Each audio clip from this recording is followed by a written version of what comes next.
আসসালামু আলাইকুম viewers, welcome back to my channel. আশা করছি সবাই ভালো আছেন। আজকে আমি আপনাদের সঙ্গে একদম সহজভাবে নরম তুলতুলে একদম ফুলকো ফুলকো তালের পিঠার রেসিপি শেয়ার করব। অনেকেই তালের পিঠা তৈরি করলে শক্ত হয়ে যায়, ফুলকো হয় না, আবার ভিতরেও কাঁচা থেকে যায়।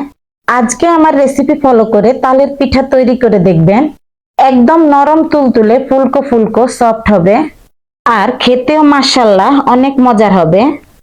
তো চলুন তাহলে রেসিপিটি দেখে নিচ্ছি।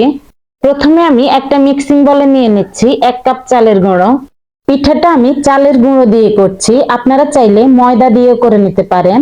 পিঠাটা যাতে নরম হয় এই জন্য দিয়ে দিয়েছি 3 টেবিল চামচ ময়দা, সাথে দিচ্ছি কোরা নারকেল আর দিচ্ছি স্বাদ মতো লবণ।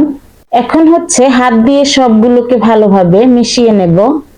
এই পিঠাটা শুধু চালের গুঁড়ো দিয়ে করলে শক্ত হয়ে যাবে, তাই চালের গুঁড়োর সাথে কিছুটা ময়দা মিশিয়ে নিলাম। আমি এখানে একটা তালের রস নিয়েছি। এবার শুকনো উপকরণের সাথে তালের রসগুলো অ্যাড করে দিচ্ছি।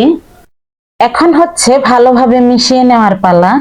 এভাবে হাত দিয়ে মেখে মেখে আমি সবগুলো উপকরণ মিশিয়ে নেব। চাইলে আপনারা এই কাজটা হ্যান্ড উইচ অথবা চামচ দিয়ে করে নিতে পারেন। এই কাজটা আমি হাত দিয়ে করে নিচ্ছি, এতে করে পিঠাগুলো নরম তুলতুলে ফুলকো ফুলকো হবে।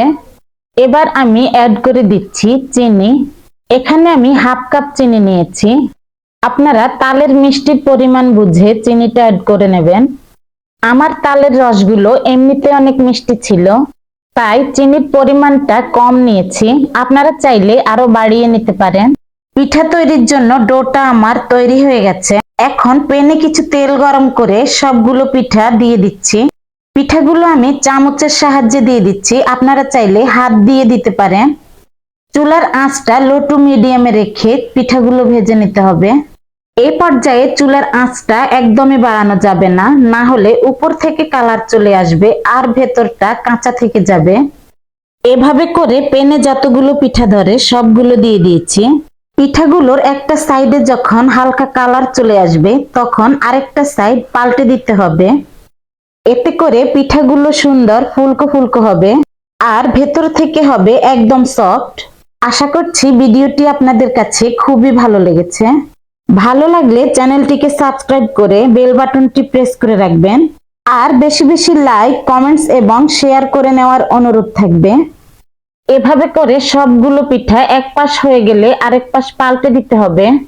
এভাবে করে উল্টে পাল্টে সবগুলো পিঠা ভেজে নিতে হবে। পিঠাগুলো যখন হয়ে আসবে তখন খুবই সুন্দর একটা গন্ধ ছড়িয়ে পড়বে আর উপর থেকে সুন্দর একটা কালার চলে আসবে। এভাবে গোল্ডেন ব্রাউন কালার করে আমি সবগুলো পিঠা নামিয়ে নিচ্ছি। একদম সহজভাবে আমি রেসিপিটি শেয়ার করার চেষ্টা করেছি। ভালো লাগলে বাসায় ট্রাই করে নেবেন আর কমেন্টসের মাধ্যমে লিখে জানাবেন কেমন হয়েছে। এভাবে ভিডিও ফলো করে পিঠা তৈরি করলে আপনার তৈরি করা পিঠা শক্ত হবে না, উপর থেকে হবে ফুলকো ফুলকো, ভেতর থেকে হবে সফট। এরকম তালের রসভরি পিঠা খেতে কিন্তু ভীষণ মজার হয়। আজকের মতো এখানেই বিদায় নিচ্ছি। সবাই সুস্থ থাকবেন, ভালো থাকবেন। আল্লাহ হাফেজ।